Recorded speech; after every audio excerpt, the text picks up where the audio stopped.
Vamos aqui para mais uma questão de interpretação e escrita. Agora vamos responder uma questão da FUVEST 2015. Leia o seguinte texto que trata das diferenças entre fala e escrita. Talvez ainda mais digno de atenção seja o desaparecimento na escrita da mímica e das inflexões ou variações do tom de voz.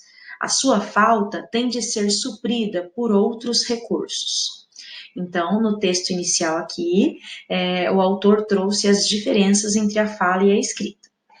É nesse sentido que se torna altamente instrutiva a velha anedota que nos conta a indignação de um rico fazendeiro ao receber de seu filho um telegrama com a frase singela, mande-me dinheiro, que ele lia e relia, emprestando-lhe um tom rude e imperativo.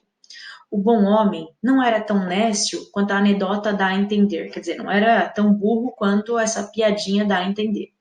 Estava no direito de exigir da formulação verbal uma qualidade que lhe fizesse sentir a atitude filial de carinho e respeito e de refugar uma frase que, sem a ajuda de gestos e entoação adequada, soa a leitura espontaneamente como ríspida e seca.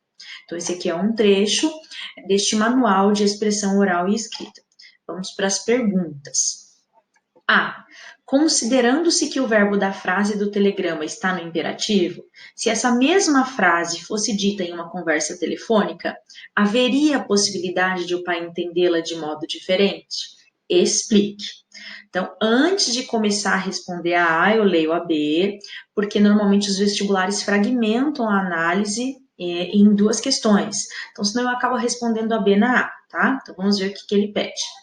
Reescreva a frase do telegrama, acrescentando-lhe no máximo 3 palavras e a pontuação adequada, de modo a atender à exigência do pai, mencionada no texto 1. Então, vamos de novo para A. Na A, gente, ele pede para a gente explicar algo. O que ele pede para a gente explicar? Então, o filho mandou um telegrama para o pai e o filho escreveu mande-me dinheiro. Por quê? Porque, na verdade, gente, o telegrama, as pessoas, elas pagavam por letra. Então, ele quis ser, assim, o mais sucinto possível, né? Porque já que ele estava sem dinheiro, custa caro mandar um telegrama, né? A gente pagava por letra. Então, ele escreveu isso e o pai ficou lendo, relendo, e ele ficou muito chateado, porque ele empregou um tom rude e imperativo ao ler esse bilhete. Então, a pergunta, né, solicita para a gente pensar, se essa mesma frase, esta frase igualzinha, fosse dita por telefone, né, mande-me dinheiro por telefone, será que o pai poderia entender de modo diferente? Né? Porque o pai entendeu essa frase como rígida e seca. Será que ele entenderia diferente? Gente, é uma questão que aborda o conteúdo fala e escrita. Então, a fala e a escrita, elas apresentam características diferentes. Eu poderia simplesmente responder, sim, o pai entenderia de modo diferente, já que o filho poderia falar mais manso. Poderia responder isso. E estaria certo. Só que você não levaria a pontuação completa, né? Porque você fez uma resposta muito pobre. Como é que eu posso enriquecer essa resposta?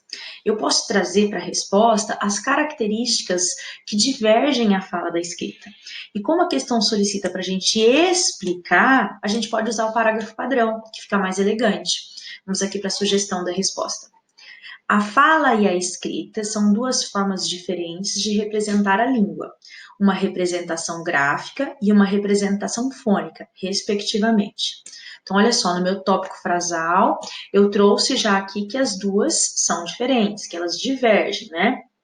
Agora, no desenvolvimento, eu vou provar essa diferença que eu mencionei aqui. Ao utilizar a fala, o usuário pode mudar a entonação de sua voz, a altura e a velocidade. Além de, se estiver ao vivo, pode fazer uso também dos gestos. Já a escrita apresenta outras características, como letras grandes, pequenas, coloridas, além de poder fazer uso de desenhos e símbolos. Então, aqui eu provei o que eu mencionei em cima, mas perceba que eu ainda não fui claro na resposta solicitada aqui na pergunta. Então, eu vou explicitar aqui na cereja do bolo, na conclusão, que eu vou evidenciar a resposta.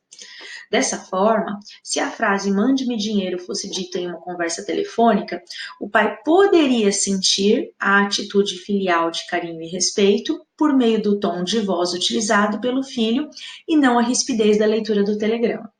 Então, eu acabei a 1. Na 2 é para a gente reescrever mande-me dinheiro e acrescentando no máximo 3 palavras para dar essa ideia de atitude filial de carinho e respeito. Então, eu já escrevi aqui.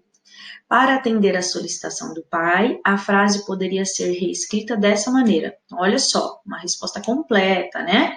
Sem encheção de linguiça, mas aqui justa, né? Papaizinho, mande-me dinheiro, por favor. Acrescentei uma reticência aqui para dar a ideia de que, né, que é uma solicitação e não uma ordem, já que eu tenho o verbo no imperativo. Eu abusei aqui, né, do diminutivo, até da duplicação silábica, né, ao invés de falar só pai, pá, paizinho, para dar ênfase aqui no carinho. Tudo bem? Então, acrescentei uma palavra, 2 palavras, 3 palavras, coloquei vírgula aqui depois do vocativo e coloquei reticências. Até mais, espero que tenham gostado. Dá um like aí e se inscreve no canal.